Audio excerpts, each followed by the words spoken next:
Dr. Elena Mitchell ran her fingers across the aged photograph, her heart racing with the thrill of discovery.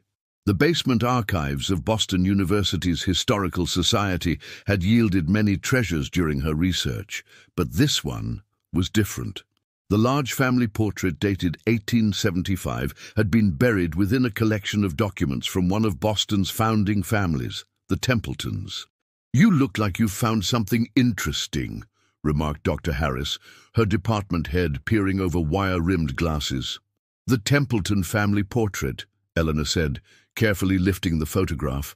"It's mentioned in several journals from the period, but most historians assumed it was lost in the fire of 1902. The sepia-toned image showed a stern-faced patriarch, surrounded by his wife and 5 children, standing in front of their Beacon Hill mansion. What made the portrait unusual was the clarity, uncommon for photography of that era. Each face was captured with remarkable detail, yet something about their expressions seemed unnatural. "We should digitize this immediately," Elena said, unable to tear her eyes away from the youngest child's face. "The quality is exceptional for its time." Later that evening, Elena sat alone in the digital lab, carefully scanning the photograph at the highest resolution. As the image appeared on her monitor, she zoomed in on each face, making notes for her upcoming paper on 19th-century Boston elite. She started with Harold Templeton, the patriarch, a railroad baron whose fortune had built half of Boston's infrastructure. His eyes, cold and penetrating, seemed to stare directly through the camera. His wife Margaret's expression was harder to read, a strange mixture of resignation and fear.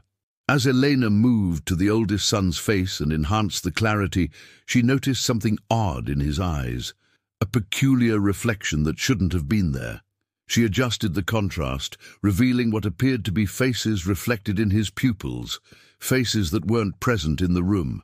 "That's impossible," Elena whispered, leaning closer. She quickly checked the other family members, enhancing each face in turn. Every single one contained the same anomaly, tiny faces reflected in their eyes, watching from somewhere beyond the camera. Elena's phone rang, startling her. It was her colleague Michael. "You still at the lab?" he asked. "Yes," she answered, her voice shakier than intended. "I'm examining that Templeton portrait. Find anything interesting?" Eleanor hesitated, suddenly reluctant to share her discovery. "Nothing conclusive yet, just cataloguing for now." After hanging up, she returned to the image, an uneasy feeling settling in her stomach. Historical records showed that within 3 years of this portrait being taken, every member of the Templeton family had died under mysterious circumstances. The official cause was listed as an outbreak of typhoid fever, but rumors had persisted for decades about something more sinister. Elena saved her work and shut down the computer, deciding to continue in the morning. As she gathered her things, a notification popped up on her phone, an email from the university's database system confirming automatic cloud backup of her recent files. Walking to her car through the deserted parking lot, Elena couldn't shake the feeling of being watched. She glanced back at the darkened building, where the only illumination came from the security lights and the faint glow of emergency exit signs. That night, Eleanor dreamed of the Templeton family standing perfectly still in their portrait, their eyes following her movements as she tried to escape their gaze. The next morning, Elena arrived early at her office, determined to uncover the truth behind the strange anomalies in the Templeton portrait. She began by researching the photographer, one Thomas Whitfield, whose signature was barely visible on the bottom corner of the image. Historical records revealed that Whitfield had been a prominent photographer in Boston during the 1870s, known for his innovative techniques. What interested Elena most was an obituary from 1876, just months after the Templeton portrait was taken. Whitfield had apparently suffered a mental breakdown, claiming his camera had captured more than it should. He died in an asylum after repeatedly tearing out his own eyes. "Jesus," Elena muttered, closing the digital archive. Her office door opened and Michael appeared with 2 coffee cups. "Thought you might need this," he said, placing one on her desk. "You look like you didn't sleep well." "Thanks." Elena took a grateful sip. "I've been researching the photographer who took the Templeton portrait. His story ends rather gruesomely." Michael pulled up a chair. "Let me see the photograph again." Elena hesitated before opening the file on her computer. The enlarged image of the family filled the screen. "There's something unsettling about them," Michael observed, "even for Victorian-era photography, where everyone looks miserable." "Look at their eyes," Elena said, zooming in on the youngest daughter's face. "Tell me what you see." Michael leaned closer, squinting. "There's something reflected? That can't be right." He straightened up suddenly. "Are those faces?" "In every family member's eyes," Elena confirmed. "I checked them all. Could be a processing artifact or damage to the original photograph," Michael suggested, though his voice lacked conviction. "That's what I thought at first," Elena replied, opening another window. "So I researched the Templeton family further. 3 months after this portrait was taken, the youngest daughter, Emily, was found dead in her bedroom. The reports say she clawed her own eyes out." Michael winced. "And the photographer did the same thing?" "Exactly. Within 3 years, every person in this photograph was dead. Official records cite typhoid, but personal journals from their physicians suggest otherwise. Each death was preceded by severe mental disturbance, insomnia, and self-harm, particularly to the eyes." Elena pulled up news articles from 1875 through 1878, documenting the family's demise. The final death, Harold Templeton himself, had caused the biggest stir. A wealthy businessman found in his study with self-inflicted wounds to his face. "But what's even stranger," Elena continued, "is that after Harold's death, all their business holdings were transferred to a previously unknown cousin, Charles Templeton, who had never been mentioned in any family documents before that point. Where did he come from? That's what I'm trying to figure out. There's almost no information about him prior to 1878. It's as if he appeared out of nowhere to claim the family fortune." Elena pulled up another document. "This is the only known photograph of Charles Templeton, taken in 1880. The black and white image showed a thin man with hollow cheeks and intense eyes, standing beside the same mansion from the family portrait." "Wait," Michael said, pointing at the screen. "Zoom in on his face." Elena enlarged the image. Charles Templeton's eyes contained the same strange reflections, tiny faces staring out from his pupils. "I need to see the original photograph again," Elena said, standing up abruptly. "There's something we're missing." As they headed toward the archives, Elena's phone chimed with an email notification. The subject line made her stop in her tracks. "Regarding your interest in the Templeton family." The sender was unfamiliar. "See Templeton Historical Preservation. Org." Elena stared at her phone screen, a chill running down her spine. The email had no content, just an attachment named Truth JPG. She showed it to Michael, whose expression darkened. "That's creepy timing," he said. "Could be a colleague who heard about your research." "The domain doesn't exist," Elena replied, having quickly searched for historicalpreservation.org on her phone. "It's not a real organization." They reached the basement archives, the fluorescent lights buzzing overhead as they made their way through rows of preserved historical documents. Elena unlocked the temperature-controlled room where the Templeton portrait was stored. "That's strange," she said, opening the acid-free folder. "It was right here yesterday. They searched through the nearby folders, but the photograph was nowhere to be found." Elena checked the sign-out log. No one had accessed the archives since she had left the previous evening. "Could someone have taken it without signing?" Michael suggested. "Impossible. Security would have stopped them, and the cameras would have caught it." Elena gestured to the corner, where a security camera blinked its red light steadily. Back in her office, Elena debated whether to open the email attachment. University policy strictly prohibited opening unsolicited files, but her curiosity was overwhelming. "We should report this to IT security first," Michael advised, the voice of reason. "You're right," Elena agreed reluctantly. She forwarded the email to the IT department with a note explaining the situation. Within minutes, her office phone rang. "Dr. Mitchell, this is Jim from IT. That email you forwarded, where did you get it?" "It came to my university email about 20 minutes ago," she explained. "That's impossible," Jim said, his voice tense. "We checked the server logs. There's no record of this email being received or forwarded. It doesn't exist in our system." Elena looked at her phone where the email was clearly displayed. "But I'm looking at it right now." "Don't open that attachment," Jim warned. "We're sending someone over." After hanging up, Elena found Michael staring at her computer screen. "Elena," he said quietly, "look at this." Her email inbox was open on the monitor, but there was no sign of the mysterious message from C. Templeton. "It's still on my phone," she said, holding up the device, but as she looked down at the screen, she found her inbox empty of any such email. Michael frowned.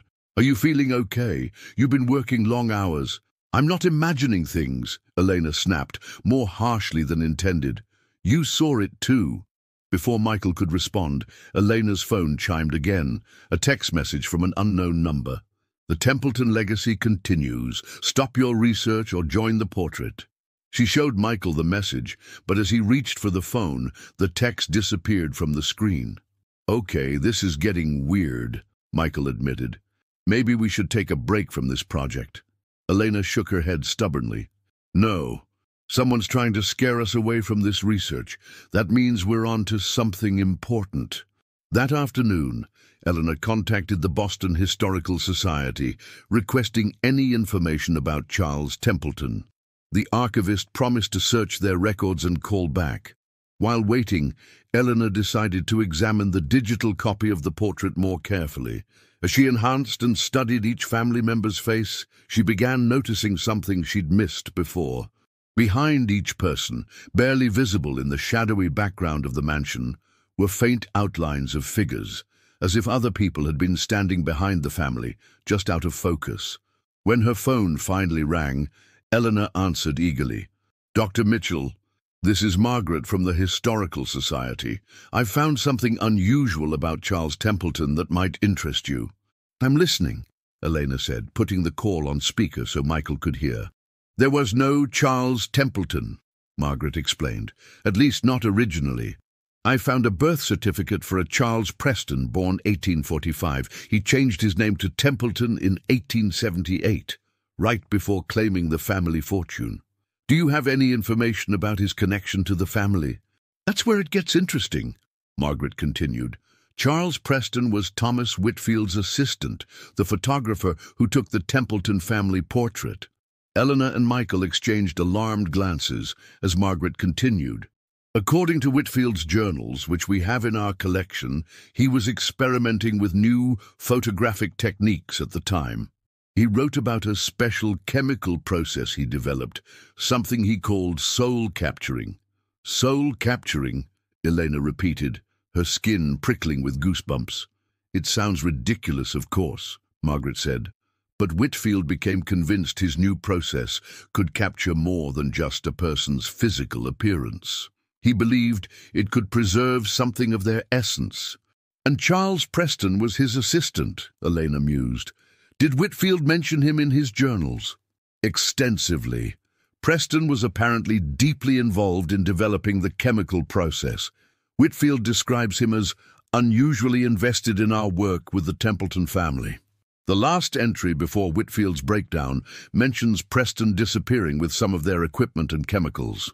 After thanking Margaret, Elena hung up and turned to Michael. "We need to find out what happened to Charles Templeton after he inherited the fortune." They spent the next few hours digging through digital archives. Charles Templeton had lived in the family mansion until 1910, amassing even more wealth than the original Templeton patriarch. Historical records described him as reclusive, rarely seen in public, though he was a generous donor to photographic arts and chemical research. "Here's something," Michael said, pointing at his screen. Templeton died childless in 1910, leaving his entire fortune to establish the Templeton Foundation for Photographic Innovation. The foundation existed until 1972, when it was absorbed by Boston University. Are you serious? Eleanor felt a jolt of alarm. Our university inherited the Templeton assets. Not just that, Michael continued, scrolling through the document. The collection of photographic equipment and papers was specifically designated to be stored in our archives. Elena was already on her feet. We need to find that collection. Dero. Back in the basement archives, they located the storage area for the Templeton Foundation materials. Most items were catalogued as standard photographic equipment from the late 19th century, but one box labeled TW Special Process Materials caught Elena's attention. Inside, they found notebooks filled with chemical formulas, most of the pages stained and faded. At the bottom of the box was a small wooden case containing several glass vials of dark powder. This must be part of Whitfield's special process, Elena said, carefully examining the vials without opening them. Look at this, Michael said, holding up a notebook that had fallen open to reveal a page with clearer handwriting than the rest. It appeared to be written by Charles Preston Templeton rather than Whitfield. Whitfield believes our process merely captures the soul's reflection, but he is wrong. The chemical compound doesn't just photograph the soul, it transfers it. Each subject leaves something behind in the image, and that empty space must be filled. Nature abhors a vacuum. Those who gaze too long at their own captured image create a pathway. The eyes are indeed the windows to the soul, and windows open both ways. Elena felt a wave of nausea as she read the passage. He was using the portrait to... what? Steal their identities somehow? It sounds insane, Michael agreed. But every person in that portrait died after seeing it, including Whitfield himself. And Preston or Templeton took over their fortune. Elena carefully closed the notebook. We need to get these materials analyzed. As they were repacking the box, Elena's phone screen lit up with a notification. It was from her cloud storage service. Facial recognition, complete on Templeton Portrait JPG. 7 matches found. I never initiated facial recognition, she said, opening the app. The algorithm had identified all 7 faces in the portrait, the family of 6 plus someone else. When Elena clicked on the 7th identification, her blood ran cold. The system had matched the faint figure standing in the shadows behind Harold Templeton to Charles Preston. He's in the portrait, she whispered. But how is that possible if he was the photographer's assistant? Michael leaned closer to see her phone, then suddenly stiffened. Elena, look at the other matches. The facial recognition had also found modern matches for each of the Templeton family members, current photographs of people with striking resemblances to the family. And the match for Margaret Templeton, the mother, was a photo of Eleanor herself. This is ridiculous, Elena said, her voice shaking despite her attempt to sound rational. Facial recognition algorithms make mistakes all the time. It's suggesting I look like a woman from the 1870s. Michael didn't seem convinced. The resemblance is uncanny, though. Eleanor closed the app, unsettled by the implications. Let's focus on facts. We know Charles Preston was working with Whitfield on some kind of photographic process.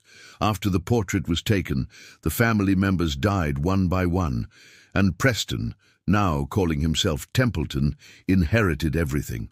And now the original portrait has disappeared from our archives, Michael added grimly. They decided to bring their findings to Dr. Harris, the department head.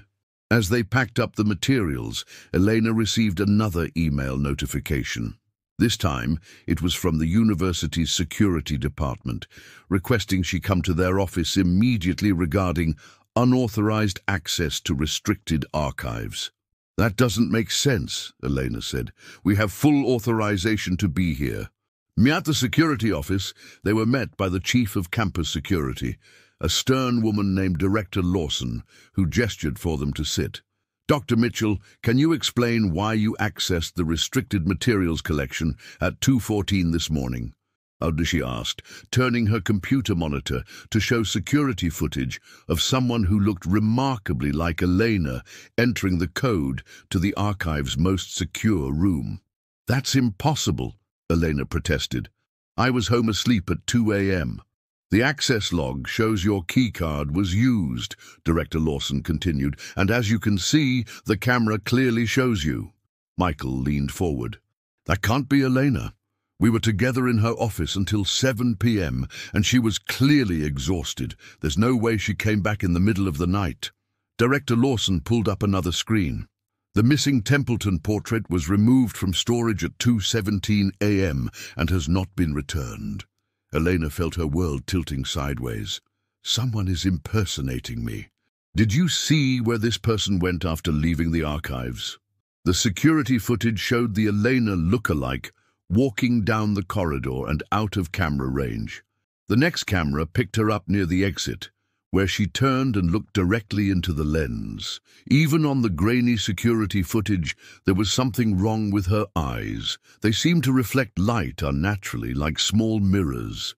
I need to go home, Elena said suddenly, standing up. I need to check something. Despite Director Lawson's protests about an ongoing investigation, Elena rushed out, Michael following close behind. What's going on? He asked as they hurried across campus.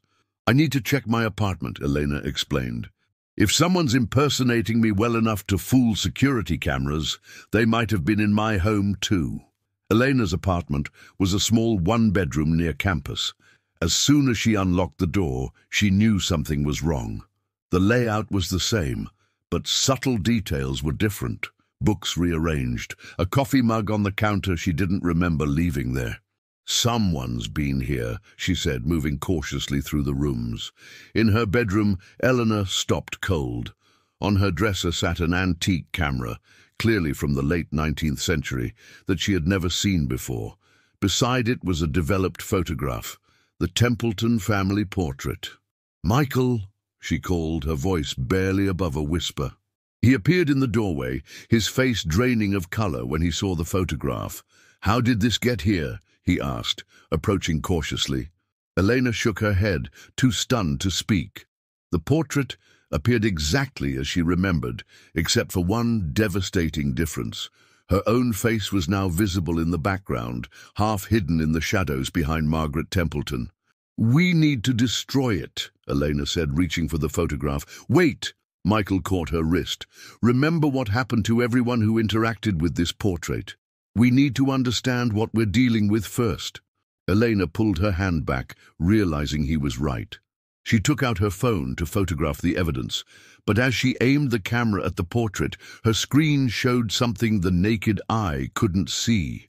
All the faces in the photograph, including the shadowy figures in the background, were turned toward her, their eyes wide open and staring directly at her. Elena dropped her phone with a cry of alarm. When she looked again at the physical photograph, the faces were in their original poses, staring straight ahead as before. What's wrong? Michael asked, reaching for her phone. Don't look at them through the camera, Elena warned. They change. Michael's face paled further. We need expert help. This goes beyond historical research now. Who would believe us? Elena asked. We sound like we're losing our minds. As if in response, her phone chimed with a text message from an unknown number. The Preservation Society can help. Come alone. 1423 Marlborough Street. Midnight. It's obviously a trap, Michael insisted, as they sat in Elena's living room, the Templeton portrait safely sealed in a document folder. Someone's been manipulating this whole situation. But what choice do we have? Elena countered. Whatever's happening is escalating. The university thinks I stole the original portrait. Someone who looks exactly like me is accessing restricted areas. And now this portrait shows me in it, which is physically impossible. They spent the afternoon researching 1423 Marlborough Street. The address belonged to a townhouse built in 1882, currently owned by a private organization called the Preservation Society of New England. The Society's public records were sparse, describing it only as dedicated to the conservation of historical artifacts and knowledge. There's barely any information about them online, Michael noted. Just a basic website with no specific details about members or activities. As evening approached, Eleanor made her decision. I'm going, but not alone. You'll wait outside as backup. And if it is a trap, then you'll call the police, Eleanor said simply. They arrived at Marlborough Street at 11:45 p.m. The townhouse was dark except for a single light in a ground-floor window. The building looked well-maintained but deliberately understated, with no signage indicating its purpose. I don't like this, Michael said as they parked across the street. At least leave your phone on so I can hear what's happening. Eleanor nodded, placing her phone in her pocket with the call to Michael already connected. She approached the house, the document folder containing the portrait tucked under her arm. Before she could knock, the door opened. An elderly woman with silver hair and piercing eyes regarded her calmly. "Dr. Mitchell," she said, her voice carrying the faint traces of a Boston Brahmin accent. "We've been expecting you. Please come in." Elena glanced back at Michael waiting in the car, then stepped inside. The interior was elegantly appointed with antique furniture, giving the impression of stepping back in time. The woman led her to a study where 3 other people waited. An elderly man, a middle-aged woman, and a young man barely out of his 20s. "I am Dr. Eleanor Cabot," the silver-haired woman introduced herself. "These are my colleagues. We understand you've encountered a Whitfield Preston artifact." Elena hesitated, then placed the folder on the table. "How do you know about this?" "The Preservation Society has been tracking Whitfield Preston artifacts for over a century," Dr. Cabot explained. "We believe you've found one of the most dangerous, the original Templeton family portrait." What exactly are these artifacts?" Eleanor asked. The elderly man spoke up. "Thomas Whitfield was a pioneer in photography, but he was also deeply involved in the occult. He believed photographs could capture more than images. They could capture essences, souls, if you will. His assistant, Charles Preston, took this belief further," continued the middle-aged woman. "He developed a chemical process that created a doorway of sorts within the photographic medium." "A doorway to what?" Eleanor asked, though she was beginning to fear the answer. "A doorway that allows transference," Dr. Cabot said gravely. "The essence of the viewer can be drawn into the photograph, while something from within the photograph emerges into our world." The young man opened the folder and examined the portrait without touching it. "You've already begun to appear in it," he observed. "The process has started." Eleanor felt her heart racing. "Are you saying Charles Preston used this process to, steal Harold Templeton's life?" "Precisely," Dr. Cabot confirmed. Preston had discovered that by creating these photographic doorways, he could essentially trade places with his subjects. He became Charles Templeton by gradually replacing the real Harold Templeton, assuming not just his identity, but his very essence in this world. "And the same thing is happening to me?" Elena asked, horrified. "It appears someone has activated the portrait and targeted you," the elderly man said. "The doppelganger seen on security footage isn't an impersonator. It's your replacement beginning to emerge." "How do I stop it?" Dr. Cabot looked grim. "The process must be reversed before it completes. Once your image fully materializes in the portrait, the replacement will be permanent." "And how exactly do I reverse it?" The 4 members of the Preservation Society exchanged glances. "The original chemicals used by Whitfield and Preston must be found," Dr. Cabot explained. "The process requires neutralization using the same components that created it." "I found vials of some dark powder in the archives," Elena told them, "part of Whitfield's special process." "That would be the catalyst," the young man said excitedly. "If we can analyze it, we might be able to create a counter-agent." "There's something else you should know," the middle-aged woman added. "Your appearance in the portrait suggests a connection beyond random targeting. The facial recognition match to Margaret Templeton wasn't a coincidence." "What are you saying?" Bloodlines matter in this process, Dr. Cabot said. The transfer works most effectively between related individuals. We believe you may be a descendant of the Templeton family. Eleanor tried to process this information. So whoever is doing this knows about my family history? But why target me specifically? That, said Dr. Cabot, is what we need to discover. Elena left the Preservation Society with more questions than answers, but with one crucial piece of information. She had 3 days at most before the transference became permanent. The Society members had taken samples from the portrait to analyze, but warned her to keep the original secure and away from electronic devices that might accelerate the process. Michael was waiting anxiously in the car. I heard everything through the phone, he said as she climbed in. Do you believe them? I don't know what to believe anymore, Eleanor admitted, but their explanation fits what we've been experiencing better than anything else. They drove back to campus in silence, both processing the implications of what they'd learned.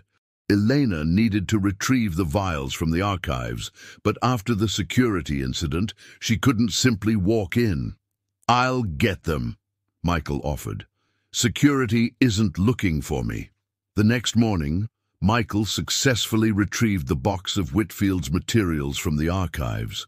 Meanwhile, Elena began researching her own family history, looking for any connection to the Templetons. Her mother had always been vague about their family tree, claiming most records were lost. Elena had never pursued it further, focused instead on her academic career. Now she desperately searched through genealogical databases, looking for any link between her maternal line and the Templeton name. By midday, Michael returned with the wooden box. No problems, he reported. But Elena, you need to see this. He showed her his phone, a news article about Dr. Harris, their department head, who had been found in his office that morning, unresponsive and with severe self-inflicted injuries to his eyes. He was in critical condition at Massachusetts General Hospital. This is escalating, Elena said, horrified. Dr. Harris must have seen the portrait after it was stolen. They carefully examined the vials from the archive, but without specialized knowledge of 19th century photochemistry, they couldn't determine how to use them. Elena contacted Dr. Cabot, who arranged for the Society's chemist to meet them that afternoon. While waiting, Elena continued her genealogical research. Finally, she found something. A birth certificate from 1902 for a Josephine Preston, daughter of Charles Templeton, formerly Preston, and a woman named Elizabeth Whitfield. Whitfield, Elena said aloud. As in Thomas Whitfield's family? Further digging revealed that Elizabeth was Thomas Whitfield's niece. Charles Preston had married into the Whitfield family after assuming the Templeton identity. I think I found my connection, Elena told Michael. Josephine Preston was my great-grandmother. My mother never talked about her, only saying she came from Boston money that was lost in the Depression. So you're descended from both Preston and Whitfield, Michael said, understanding dawning on his face. That's why you were targeted. But by whom? Eleanor wondered. Who else would know about this connection and have access to the portrait? The Society's chemist, Dr. Abernathy, arrived that afternoon. After examining the vials, he confirmed they contained the catalyst used in Whitfield's process. These are dangerous compounds, he warned. Arsenic-based with several organic components I can't identify without further testing. But I believe we can create a neutralizing agent if we work quickly. While Dr. Abernathy began his work, Elena received an email from the university's HR department requesting she attend an emergency meeting regarding serious allegations of misconduct. Someone's trying to discredit you, Michael said, probably to prevent you from stopping the transfer. I need to go, Eleanor insisted. If I don't defend myself, I'll lose access to the university completely. It could be a trap. Then come with me. The HR meeting was scheduled for 4 p.m. in the administration building.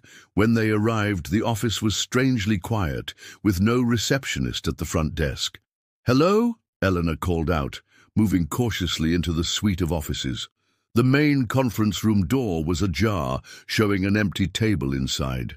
As they investigated further, they found the entire HR department deserted, despite computers running and coffee still warm in mugs. "Something's very wrong," Michael whispered. They heard a sound from the department head's office, the soft click of a camera shutter. Elena froze, then slowly approached the door.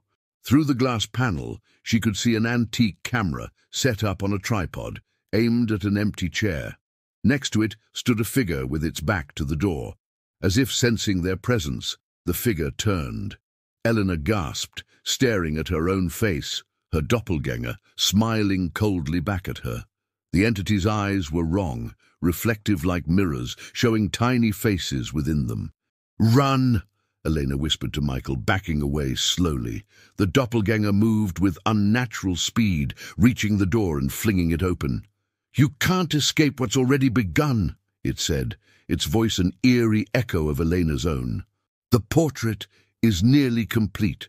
Michael grabbed a heavy paperweight from a nearby desk and hurled it at the creature, buying them enough time to bolt for the exit.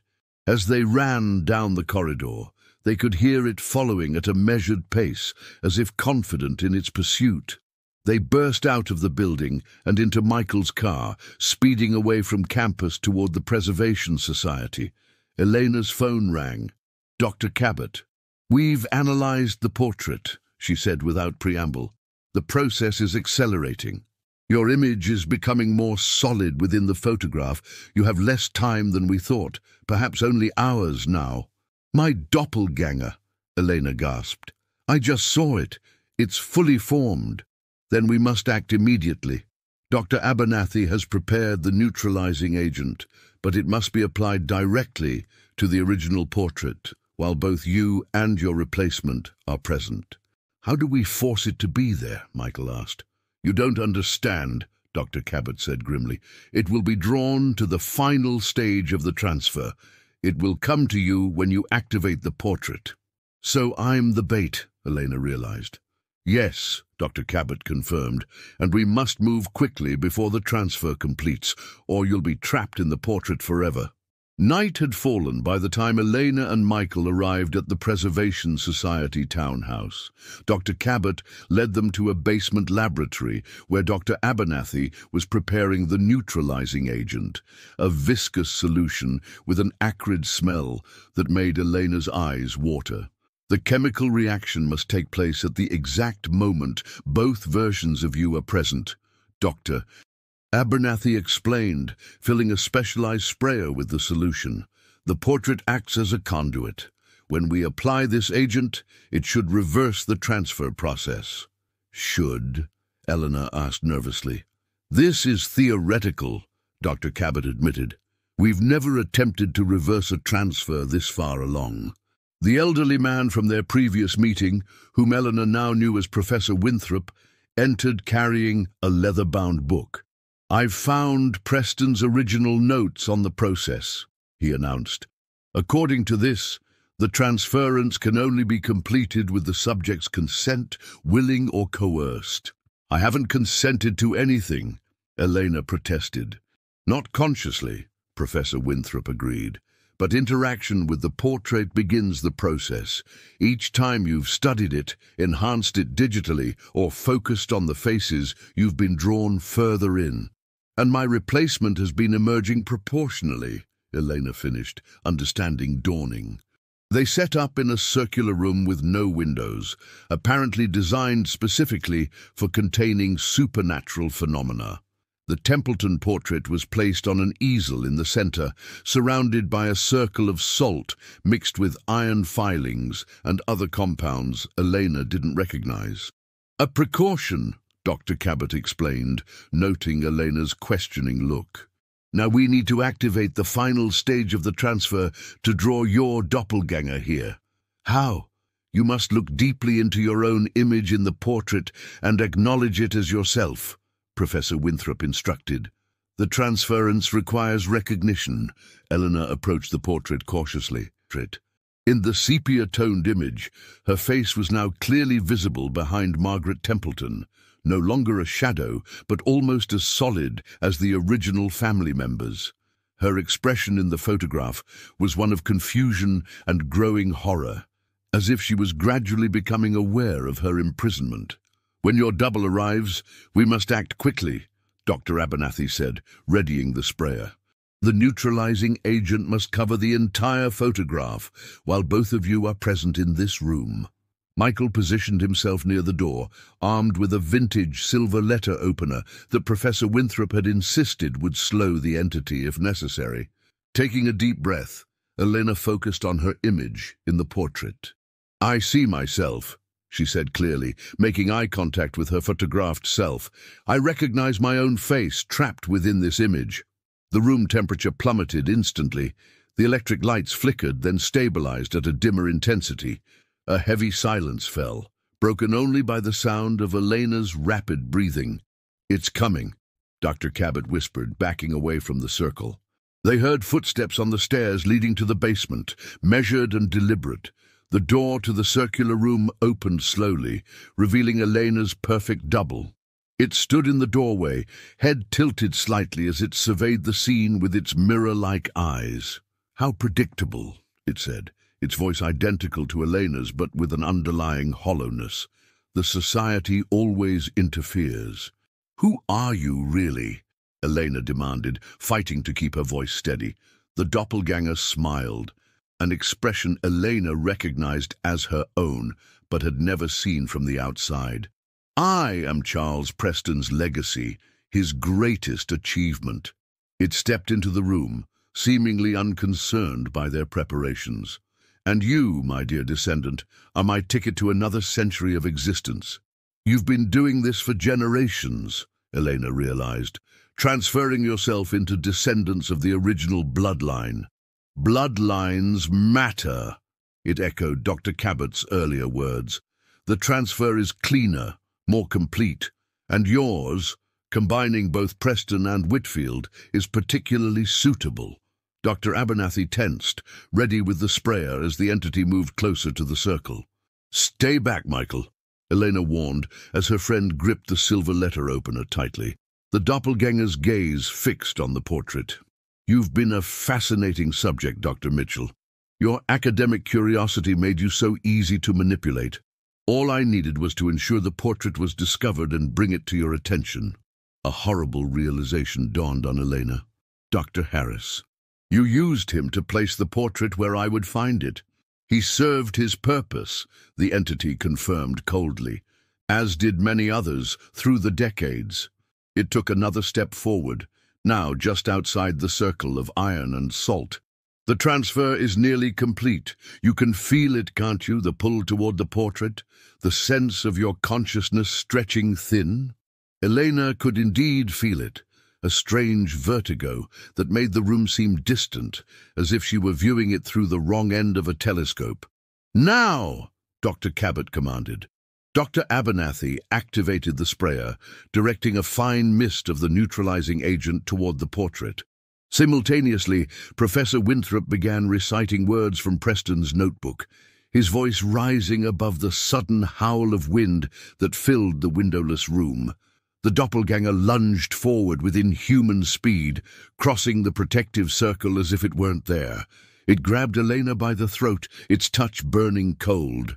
"We are already too entwined to be separated," it hissed, its face inches from hers. Michael rushed forward, driving the silver letter opener into the entity's shoulder. It released Elena with a shriek of pain, whirling to face this new threat. Elena stumbled backward, gasping for breath, her eyes fixed on the portrait that was now dripping with the neutralizing solution. The chemical was causing the photographic paper to bubble and smoke, the faces in the image beginning to blur.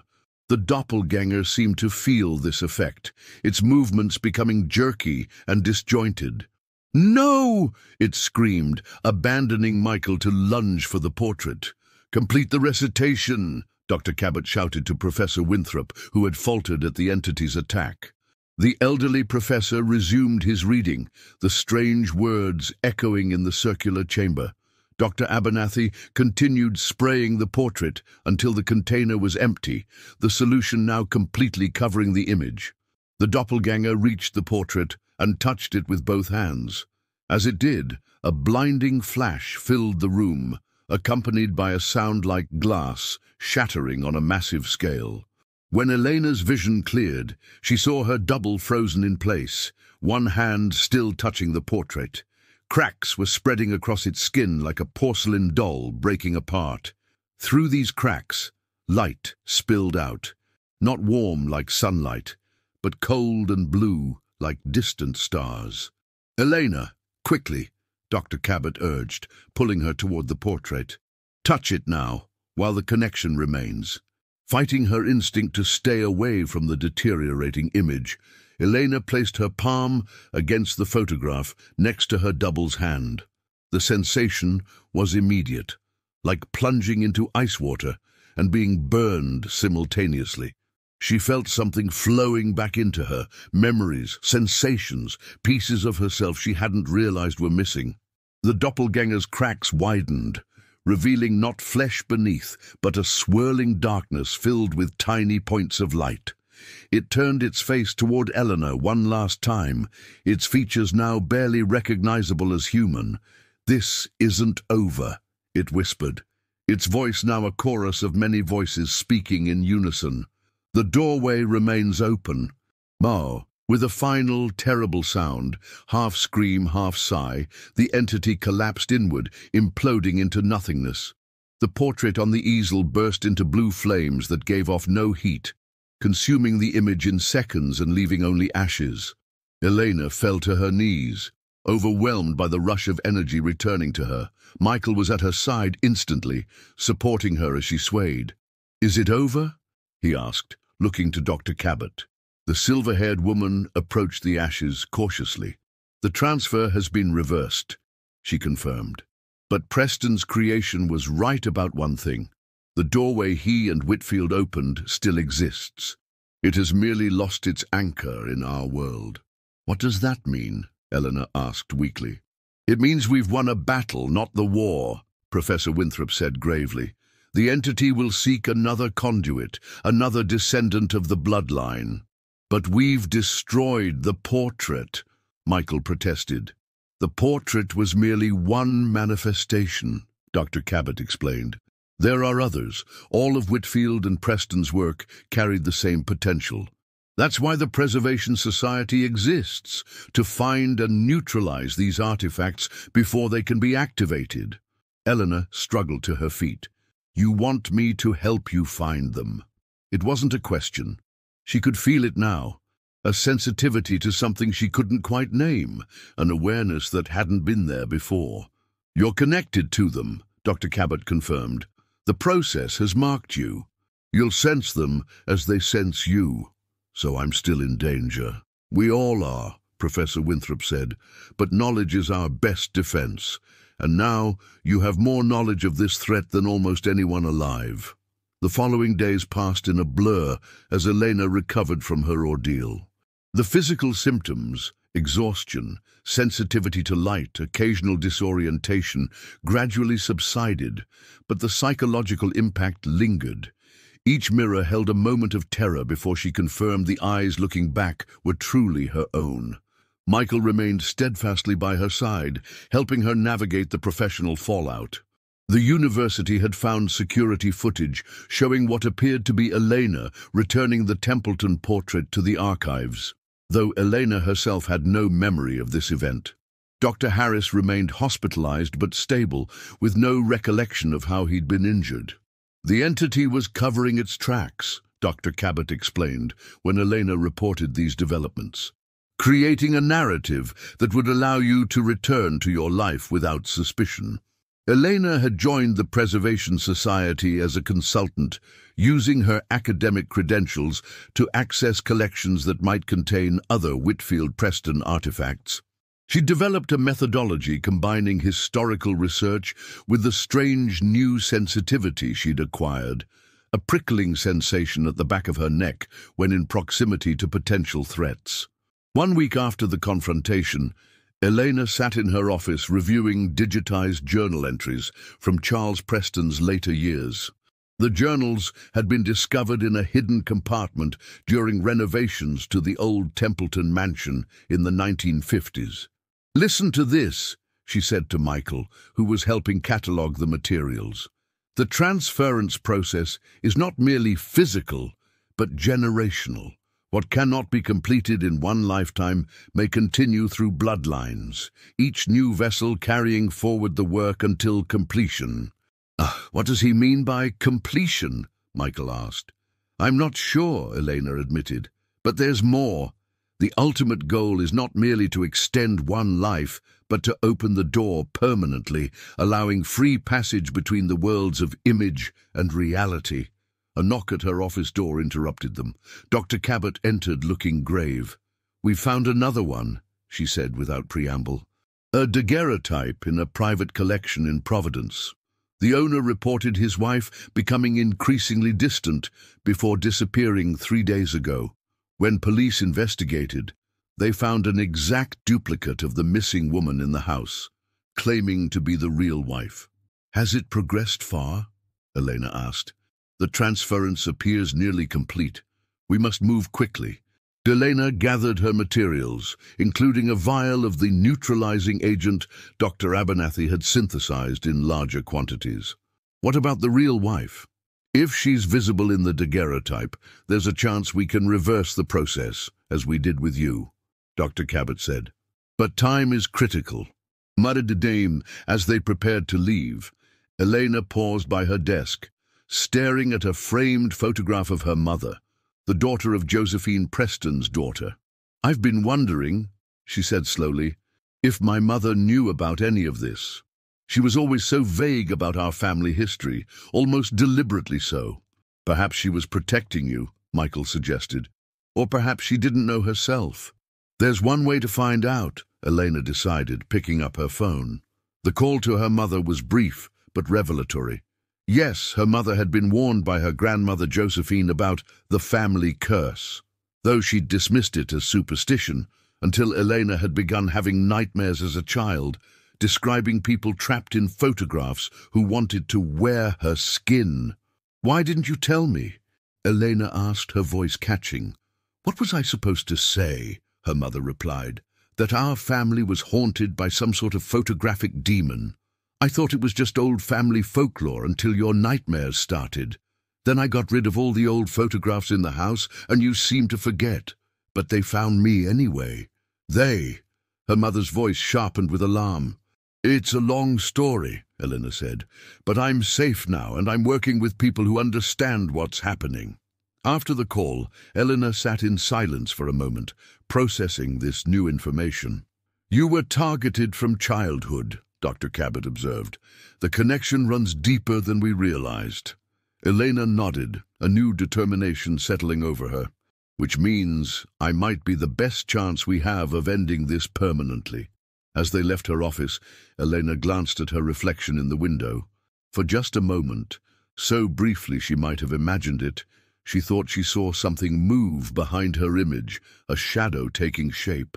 But when she turned, there was nothing there. The fight wasn't over. Perhaps it never would be. But now, at least, she understood the enemy and the battlefield, and for the first time since discovering the Templeton portrait, Eleanor felt not just fear, but purpose. 6 months later, Eleanor stood in the basement of the Preservation Society, surrounded by carefully catalogued artifacts. Under her guidance, the Society had located and neutralized 7 Whitfield Preston pieces, each connected to mysterious disappearances or inexplicable behavioral changes in their owners. The Providence case had been particularly harrowing. They'd arrived just in time to prevent the complete transference of the wife, though the woman remained hospitalized, struggling to reclaim pieces of her identity that had been fragmented by the process. The entity that had nearly replaced her, calling itself Margaret, though Elena suspected this was merely the name it had chosen rather than its true identity, had been more communicative than Elena's doppelganger before its destruction. "We are many," it had told them as the neutralizing agent began to take effect. "What you call Preston was merely our first successful vessel. We have been trying to cross over fully since the first shadow was captured by light." This revelation had shifted Elena's understanding of what they were fighting.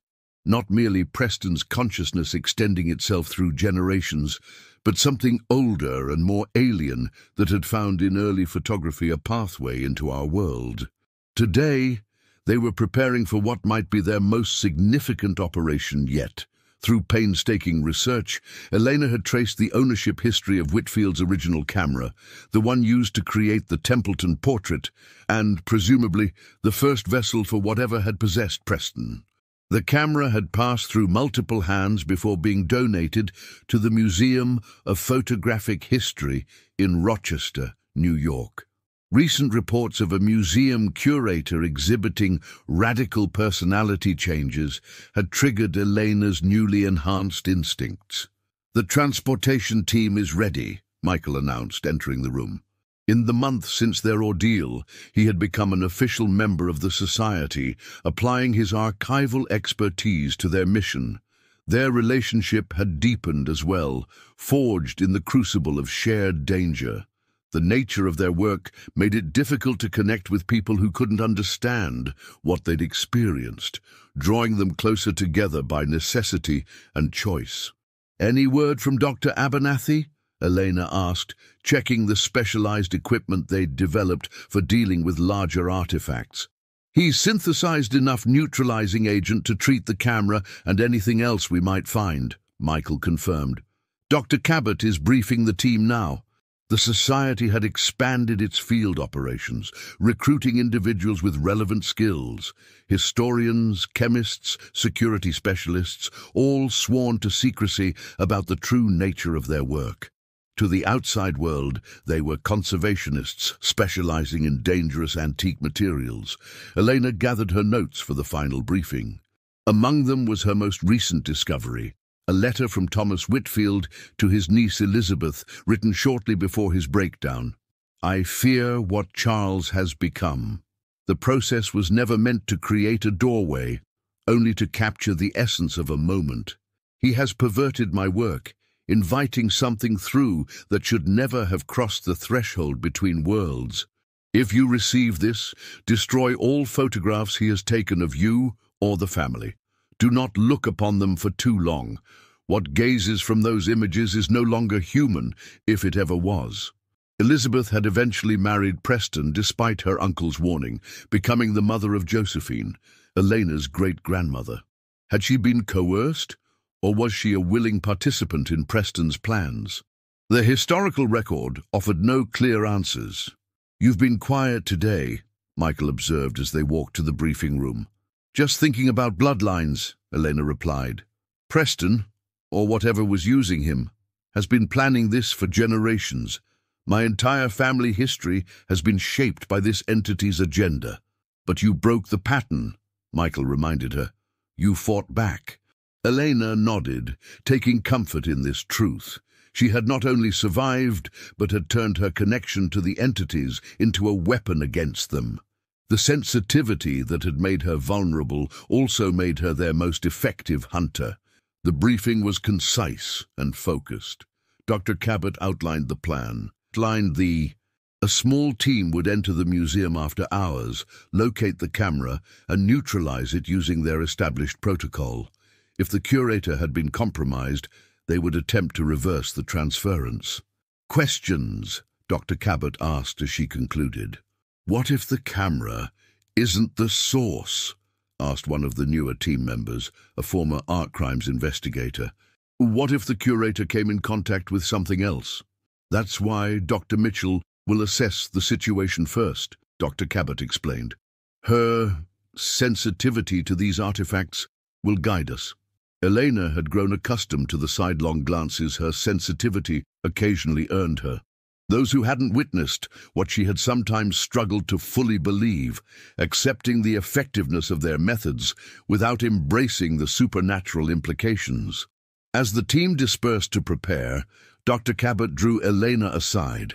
"There's something else you should know," she said quietly. "We've been tracking unusual purchases of chemicals consistent with Whitfield's original formula. Someone is attempting to recreate the process." Elena felt a chill run through her. "Another entity? Or a human working on their behalf?" Dr. Cabot suggested.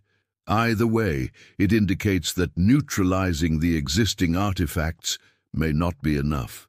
We need to find the formula itself, Elena realized. Destroy the knowledge of how to create new doorways.